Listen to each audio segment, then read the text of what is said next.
वंदे बोधमयं नित्यं गुरुं शंकररूपिणं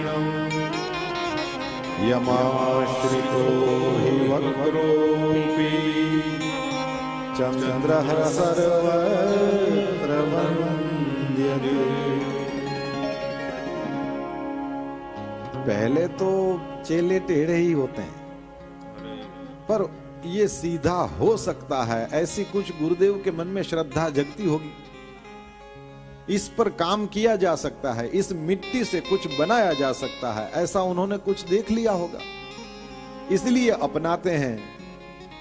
चेलों की क्या वो है कि वो गुरुदेव के श्री चरणों में आकर के शरणागत हो, उसको तो शरणागति क्या है ये भी गुरु ही समझाते हैं।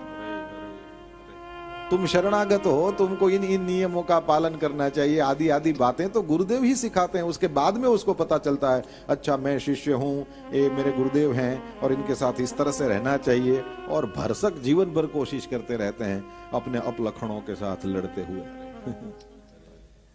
हर चीजों के साथ अपने अंदर जो रही बुराइयां हैं वो, क्योंकि कई जन्मों के संस्कारों को लेकर के चलते हैं और उधर गुरु कृपा है तो सत्यमेव जयते, वही जीतती है।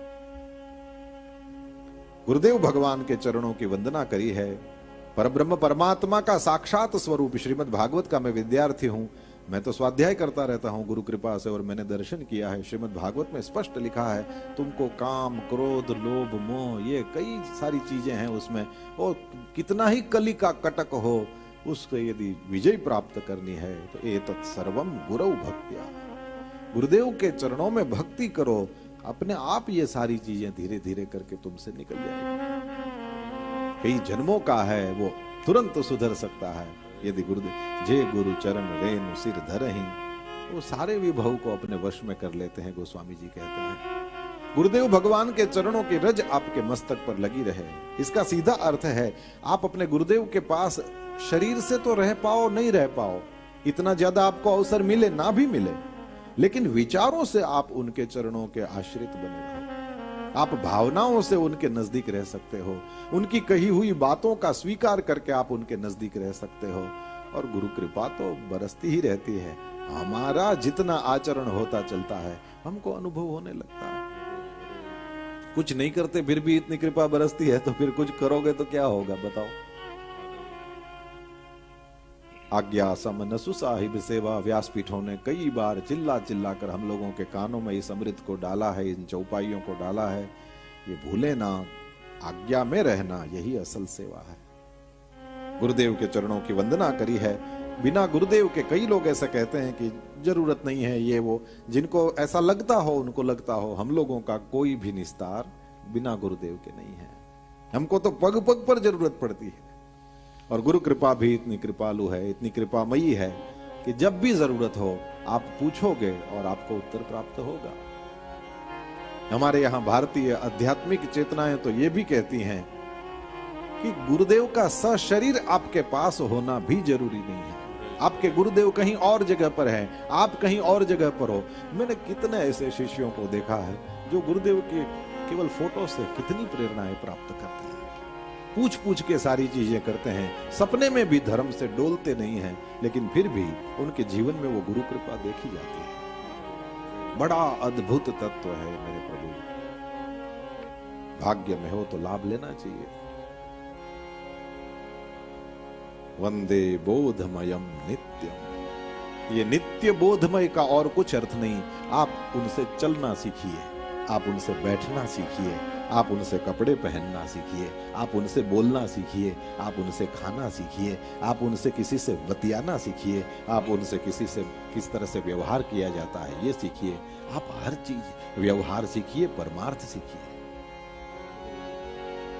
वहां से तो मैं फिर बार बार बोल रहा हूं, अभी भी बोल दूं, कृपा बरस ही रही है, दृष्टि हमारी वैसी हो बस। वे पहुंचे हुए हैं, उनको लेना देना नहीं तुमसे।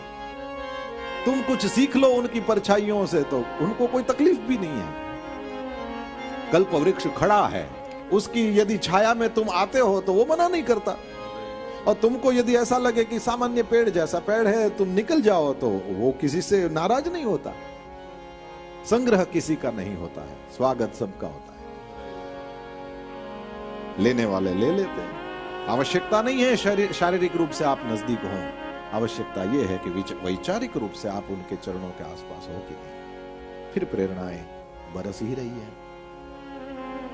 वंदे बोधमयम नित्यम, ये शंकर हैं, ये कल्याण ही करते हैं। गुरुम शंकर रूपिणम, ये कल्याण के अलावा कुछ करना जानते नहीं है, उनको रास ही नहीं आता है कल्याण के अलावा और कुछ करना। जितना हो सके, मैं ऋषिकेश में कथा कह रहा था और उस समय वहां पर हमारे गुजरात की पूजनीय कथाकारा देवी कनकेश्वरी जी आई थी। उन्होंने ये कहा था कि गुरु कृपा ऐसी वस्तु है जो हमारे कर्मों के कई पर्दों को वो चीरती रहती है, लेकिन हम हैं कि वो एक पर्दा फाड़े और हम दूसरे 12-13 और लगा दें। गुरु कृपा को भी हम चैलेंज करते हैं कि कितनी बरस सकती है, देख लेते हैं। जन्म जन्म के हमारे कर्म ऐसे हैं, उस वजह से कभी कभी किसी को लगे कि अनुभव नहीं होता है, तो बस कितना ही कारण, अदरवाइज और कुछ भी नहीं होता है। केवल कल्याण कल्याण और कल्याण ही करते हैं। और इस जब ऐसी बात सुनो ना, तो अपने जीवन में वो कल्याण कहाँ हुआ था? अपने जीवन में ऐसी कौन सी घड़ी आ गई थी जब हम एकदम एज पर थे कि अब जैसे प्रहलाद को ऊपर से गिराया गया था, हम भी गिरने ही वाले थे, लेकिन फिर भी जैसे प्रहलाद को थाम लिया गया था, हम भी थामे गए थे। इन चीजों को याद करो प्यारों, और तब आप अनुभव करोगे कि राम कथा सुनने के लिए देखो कैसे आपका हृदय तैयार होता है। अपने जीवन के अनुभवों को देखो, तब जाके तुम देखोगे ये शंकर, शम कहते हैं संस्कृत में कल्याण को, शम करोति, जो शम यानी कल्याण करते हैं, ये शंकर हैं। सबके गुरुदेव जिन जिन चरणों में आपको, जिन जिन के आचरणों में श्रद्धा हो, वे सारे शंकर होते हैं।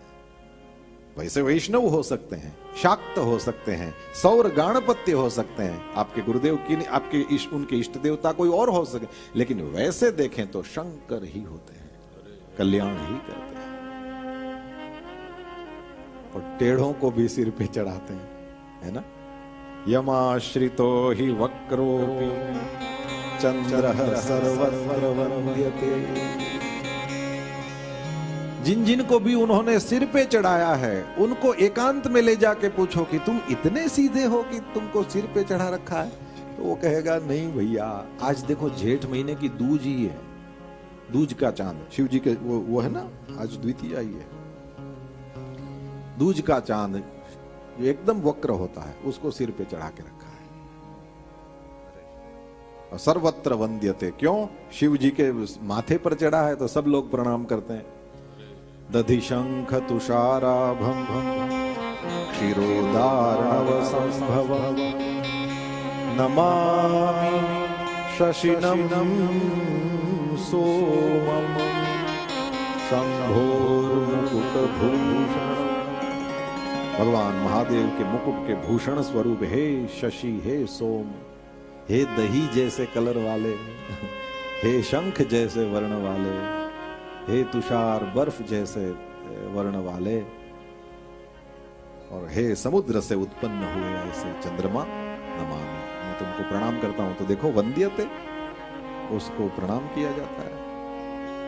ऐसे शंकर जो कल्याण ही करते हैं, ऐसे गुरुदेव के चरणों में प्रणाम।